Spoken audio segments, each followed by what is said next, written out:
What I mean is my wife and I own a bunch of rental property together. Both of our names are, on the warranty deed. And so, like, when I die, she'll just get those things. But some people are telling me, Peter, you got to be careful. There might be some unscrupulous family members that are going to come after you.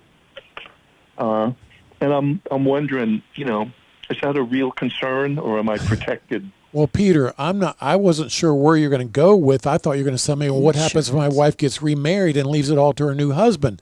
That's not your concern? What is your concern? I still don't quite get it. Well, unfortunately, I have some children that have disenfranchised themselves from relationship. One of them, we gave her I get it. So, John, here in the state of Florida, you are not obligated by law to leave anything to your adult children. If you want to disinherit them, you have every right to do so. John, my recommendation is that you and your wife have a goodwill or a good trust. That will or trust will have specific language in there that says, I intentionally omit my child, Megan, for example, and we might even give a reason. But if you will, that's just good practice. If you'll do a goodwill or a good trust and specifically omit those kids, then you're going to be rock solid. There's no way they're going to get anything. See, before the break, we were talking to Peter, and Peter was talking about omitting one or more of his adult children from his estate plan, and we've dealt with that many, many times over the years. Mm-hmm.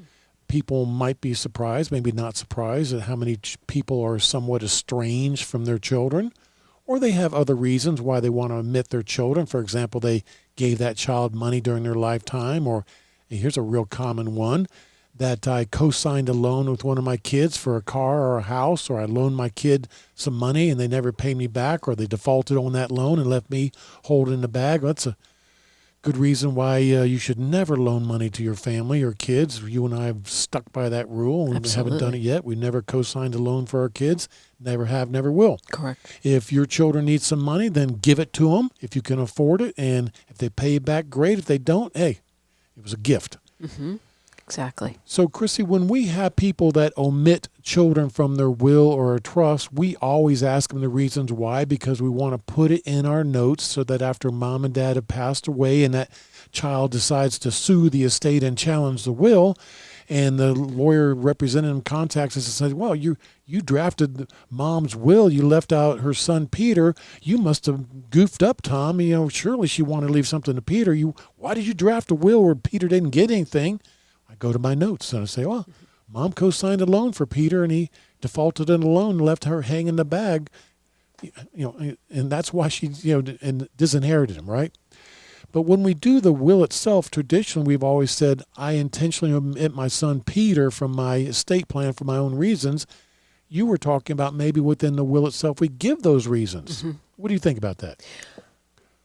I believe that there may be more importance now than ever to put a reason in there. Okay. Why?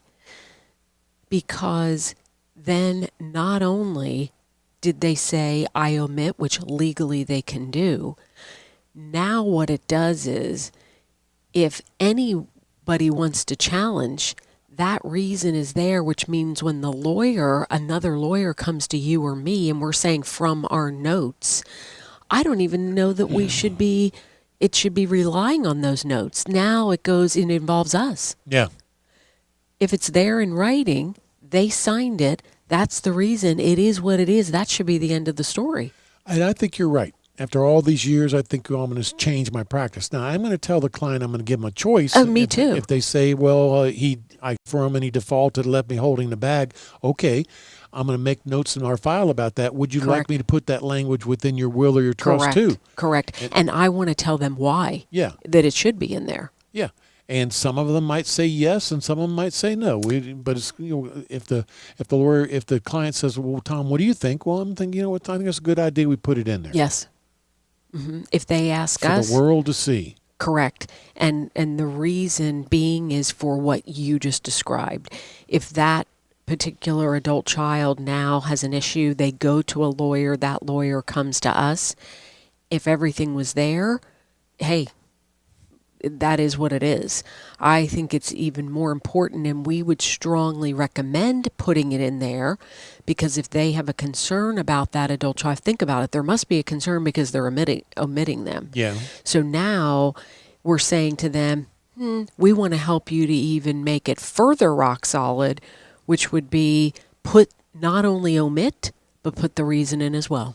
Well, let me say from our perspective, it would make our life easier because once again, Chrissy, we did a will for a client where they had very good reasons for omitting that child. Let's call him Peter, for example.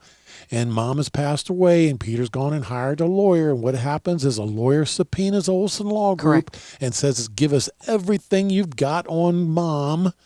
And you know what's a big pain in the butt for us to comply with that subpoena? And if we put the reasons in there in the will itself, maybe we wouldn't have to go to that trouble. Correct. Yeah.